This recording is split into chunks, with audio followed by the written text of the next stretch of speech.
Hello, my beautiful souls. It's March 1st, and so I thought today would be a great day to do a reading with my tarot cards for the energies of the upcoming month. March feels like a good month to focus on some habits that we had intentions around creating back in the new year. February, we kind of forget about them. In March, it's like, oh yeah, I was gonna do that. Let's see how we can work on bringing those in on a deeper level. March also holds for us the beginning of spring, where we have the equinox, where the length of the day is equal to the length of the night, and then we start beginning to move into our longer days.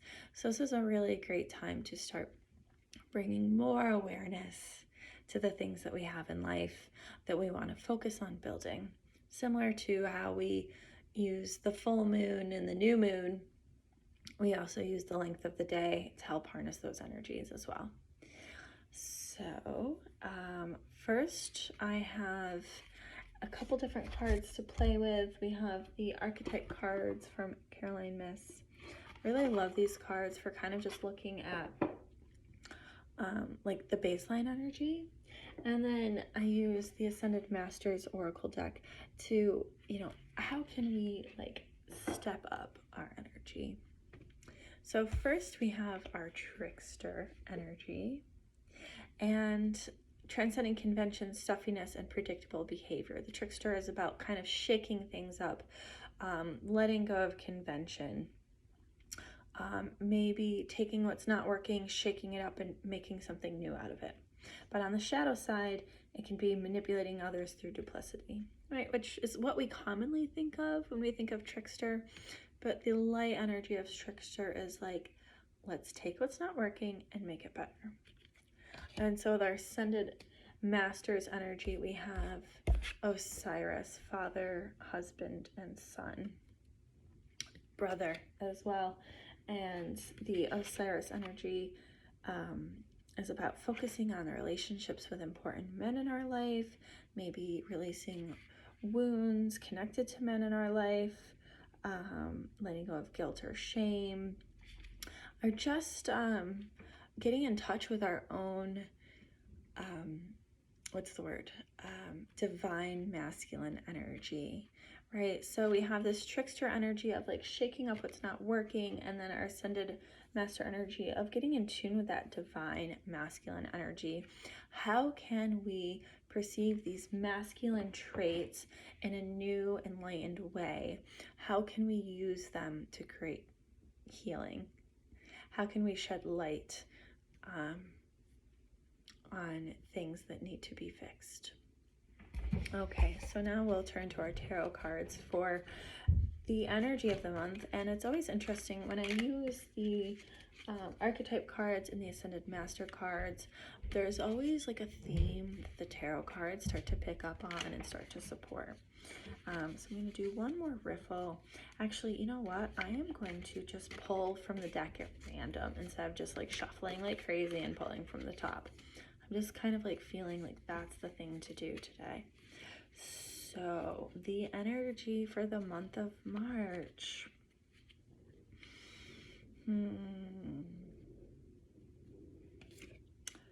The Page of Cups reversed. Ooh, interesting. Page of Cups usually represents a new relationship, right? That new emotional upswell. The Cups represents the emotional journey, and we get to the page, it's like, what have we learned? And now what can we do with that? And so the Page of Cups, that emotion, relationships, and it's reversed. So this could be relationship to self, which, when we're talking about like the trickster and Osiris energy, that idea of like changing convention and like tuning into that divine masculine energy, changing it up. The Page of Cups, like, let's tune into what's working for us emotionally, what's not working for us. How can we elevate ourselves in that divine masculine energy, because all people, whether you're male, female, trans, non-binary, whatever you identify as, we still have duality within us. We all have aspects of the light and the dark. We all have aspects of the feminine and the masculine. We all have aspects of emotion and tangibilities, right? And so the masculine energy is more about that tangible energy, where the feminine energy is more about the emotional energy. And so the Page of Cups, let's like really lean into how we can examine where we can move from that divine place of masculine energy that's about doing and creating good things. Oh, that's really beautiful. So next, our next card will be for love and relationships. What do we have here? Well, this card's popping out at me. Ooh, we have the Ten of Pentacles. So we're culminating. It's funny because this card,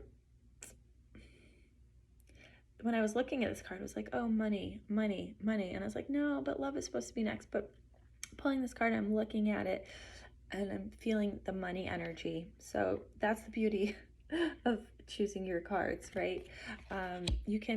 Sometimes you can look at cards and be like, that doesn't quite feel right. What is it actually trying to tell me instead? And that's okay, right? You get to make your own rules.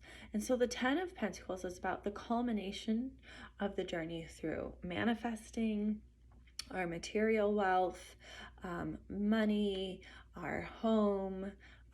So it feels like this is a good month for business, which is also kind of more represented by that male energy, especially like, as we move from Pisces into Aries. Pisces is the culmination of divine feminine, and Aries is the culmination of divine masculine. So we're transiting from the end of the astrology into the beginning of the astrology. I know I said we wouldn't talk about astrology, but here we are. So there's this sense of like, we start off in the masculine and then we work our way into the feminine and then we transition back. And which Osiris is making a lot more sense now. Right, that divine masculine energy, seeing the fruits of our labors coming to a head. Ooh, and everything's coming together for us. So business, money, our homes, everything is like going to, there's going to be like an upswell of that Pentacles energy, that earth energy, that money, that ability to manifest. Like some things are going to really start to come and happen. So, okay, so now we're going to go to love. And yeah, that feels right. That feels good. Something was like, oh yeah, heart, right? Love. Ooh, the Hierophant reversed. And the Hierophant is all about higher knowledge. Think of like a professor at a school, but it's reversed. So this can be like higher knowledge of self, and right, and this is the card for love. So when we gain a higher knowledge of ourselves, we can step into a deeper energy of love for ourselves. So, and when we love ourselves first, we can better love those around us. When we fill our own cup first, we can better serve those around us. And thinking again of like this divine masculine energy, how can we like acknowledge those parts of ourselves that maybe like feel icky, working with them, that trickster energy. This can also represent shadow work, getting in tune with those icky parts of ourselves that we're not ready to acknowledge, and figuring out how to learn from them and feel more confident in ourselves, right? It's not that they're weaknesses, it's that's where our growth edge is. Okay, so that's really beautiful. So next, work. So we had money, now we've got work. What can we do to benefit, to create more wealth for ourselves, you know, our legacy, the fruits of our labors, that kind of thing.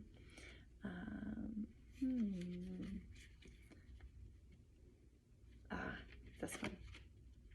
Oh, we have the Four of Pentacles, and we got a miser, and he's like really kind of like keeping everything for himself, doesn't want to give it away, it's on his head. This reminds me of a really funny memory where me and some friends were really drunk on the side of a street, and my friend dropped his wallet, and he's like, what do I do? And I sat on it, and I was like, no one can get it now. I don't know why that memory just popped into my head, but that's what came up when I'm thinking of this. And so, but you know, it's reversed. So maybe we're holding on to too much. Maybe we're like taking on too much. There's, when we work too much, we're not really enjoying ourselves. And this guy is just like holding on to everything. He's not willing to let anything go. And he's not really enjoying himself. So maybe if we can learn to drop off some tasks, delegate a little bit more, be willing to share the load, we'll have a little more success and abundance in our lives. Okay, so our health. What do we need to know about our health this month? What can we do to support our health? Right, we're moving from winter into spring.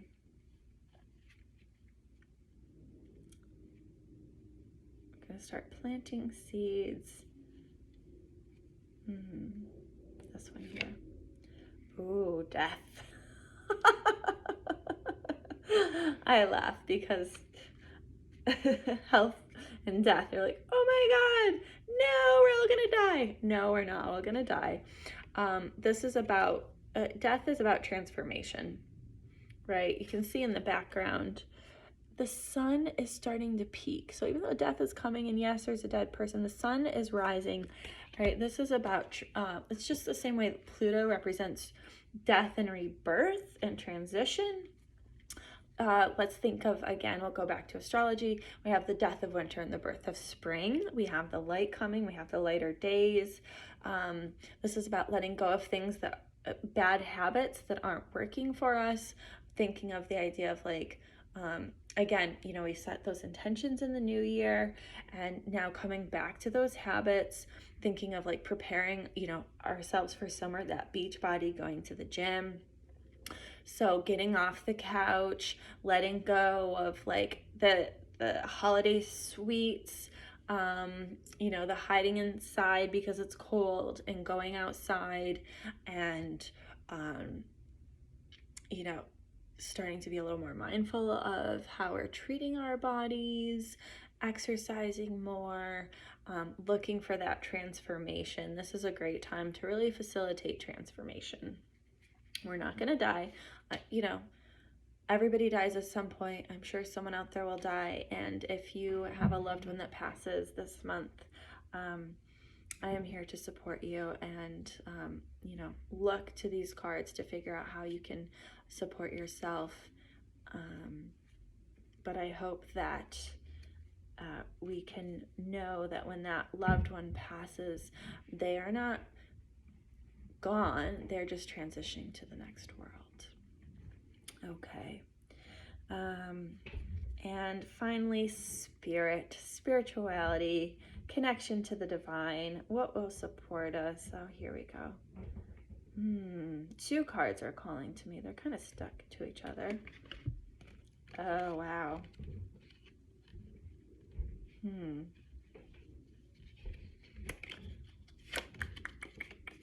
We have the Star and the King of Pentacles reversed. And I don't know why, but I just felt the desire to pull both of these cards for spirit. And we have the Star, which is about connection to divinity and coming into alignment with what, like our place in life, really stepping into like embracing, like thinking like the star on stage, right? Like Taylor Swift comes to mind. When you like are in alignment with that with what your gifts are meant for this world, everybody, everything in life just starts to work for you. But then we have the King of Pentacles reversed, and there's a lot of Pentacles energy this coming month. We have the 10 of Pentacles, now we've got the King of Pentacles, we have the 4 of Pentacles, King of Pentacles, like thinking of just like a really rich person, but it's reversed. So getting in tune with that divine masculine energy, bringing ourselves into alignment, we can really start to capitalize on manifesting for ourselves in a really deeply spiritual way. Well, that is quite an interesting spread of cards and energy. That's really exciting. I think March is going to have a lot of really good things coming up. Again, shaking up the energy, getting in tune with our divine masculine energy as we move into the Aries season, allowing ourselves to come into alignment, bringing balance. There's been a lot of focus on the feminine energy with the Pisces season. Now we're moving into Aries season, and using that to really get in tune with ourselves in a deeper level of self-acceptance, self-love, letting go of bad habits. That trickster energy and the Death card really kind of support each other in that way. So there's a lot of really good energy, coming out of the days of darkness, moving into the days of light as the days become longer, having better habits for ourselves, being gentle with ourselves, offering ourselves some grace. As I myself have been wanting to do more readings on a more regular basis and really not keeping up, I'm just like, okay, that's okay. We'll just do it when we have time. And the right messages will come through at the right time, and the right people will find them when they need to. So that is my intention. I hope you enjoyed this reading. If you have any questions, feel free to reach out to me through any of the contact points listed below. Feel free to like, subscribe, and comment on this video, and get notifications for further videos. It is my hope that this reading finds its way to the people who need it most to be supported in the ways that they require. So it is so, and may it be. Namaste.